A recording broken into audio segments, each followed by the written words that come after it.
In 1 year, I went from being a total skate beginner to winning an international skate prize, and I'm going to show you how you can do it as well. It was a crazy year where we travelled all over the world, from Switzerland to Greece to France and so many other places. We got to learn from some of the best freeboarders in the world, and even proved that learning this kind of skateboard teaches you to snowboard without ever hitting the slopes. To prove once and for all that freeboarding really does let you snowboard the streets. Today I'll show you how you could do this better than me and in even less time, so that you can start snowboarding the streets and become freeboard's next Rookie of the Year. Let's go! So one very important aspect of freeboarding if you want to win the Freeboard Rookie of the Year trophy is going to be freestyle. Now, a lot of people get this wrong, thinking that you just need to be doing downhill for the Freeboard Rookie Award, but Freeboard are really looking for a well-rounded rider who can do both freestyle and downhill. So let's get into how you can improve your freeboard freestyle. The spinning centre wheels that you find on a freeboard mean that it rides slightly differently to a regular skateboard. You always have to keep in mind where the centre wheels are, and especially when you're landing a trick, to land also on the two edge wheels, because if you land straight on the centre wheels, it tends to break the base plate. Some of the most important tricks when it comes to freestyle are to do ollies on the freeboard, jump 180s and jump 360s. And the best way to learn this is definitely in a skate park. So don't be afraid to bring your freeboard to the skate park to start hitting the ramps and doing some jumps. Skate parks are the best way to learn to push, to do ollies, and so much more, which is why I spent so much time practicing in skate parks last year. Learning freestyle on the freeboard is definitely quite unforgiving, and you'll find that you'll fall off a lot more while doing freestyle than you will while doing downhill. Because sure, doing downhill you can catch the edge, but in a lot of ways that is the only way you'll find you'll fall off on the freeboard. Whereas when you're doing freestyle, you tend to be really pushing the limits of what you can do. And this often puts you at risk of falling off and hurting yourself. So definitely make sure to wear a helmet and wrist guards, because your wrists will seriously pay the price if you catch the edge at a skate park while trying new tricks. Another bit of advice from one of the best riders in the world, Jordi Puig, is to really push your limits only 1% at a time. Pushing your limits 1% at a time will ensure that you keep making a lot of progress, but that you're not putting yourself at unnecessary risks. Also, as an aside, I'm slightly concerned where this chair's been, because I literally did just grab it from the side of the road. So, once you're practiced doing freestyle on the freeboard and you know how to ride, you know the basics, you can hold your edges and pick up a decent amount of speed, and you feel comfortable stopping at any given point, I think the best way to increase your odds of winning the Rookie of the Year trophy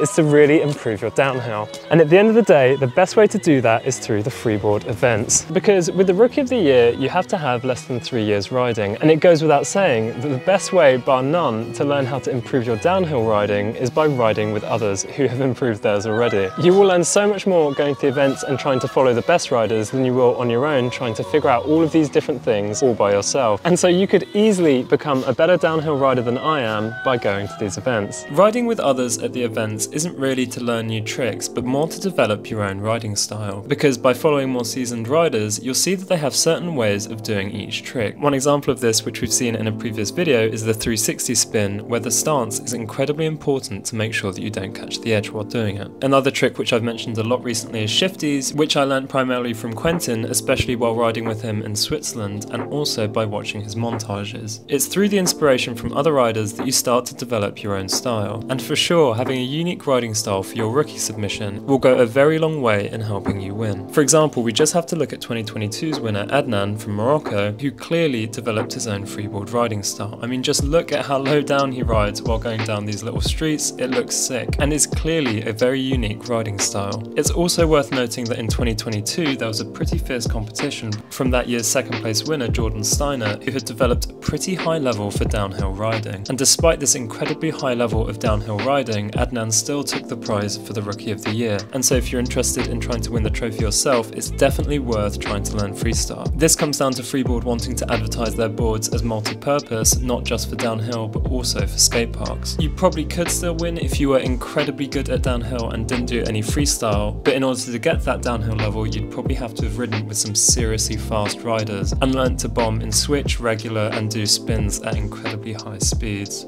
Obviously, none of this advice works if you don't go out and practice. Now, personally, one of the things that I think will help you the most in improving to freeboard is really getting used to freeboard by yourself. When I first started, I really relied on going out with my friend who also bought a freeboard to actually get practicing. But the fact is, when it comes down to it, the only way you're going to improve is by actually going out and practicing. You've got to make sure to drill all of the tricks, you know, trying to do spins again and again until you land them consistently, and you can't always rely on being with someone else in order to do do that. However, if you already ride by yourself and you're used to doing this, I would highly advise trying to get a friend involved, because it can be a lot more fun freeboarding with someone else than it is by yourself. I guess what I'm trying to say is that both sides of freeboarding are important. You've got to be willing to drill the tricks on your own, but it's also highly motivating to have someone else to go with.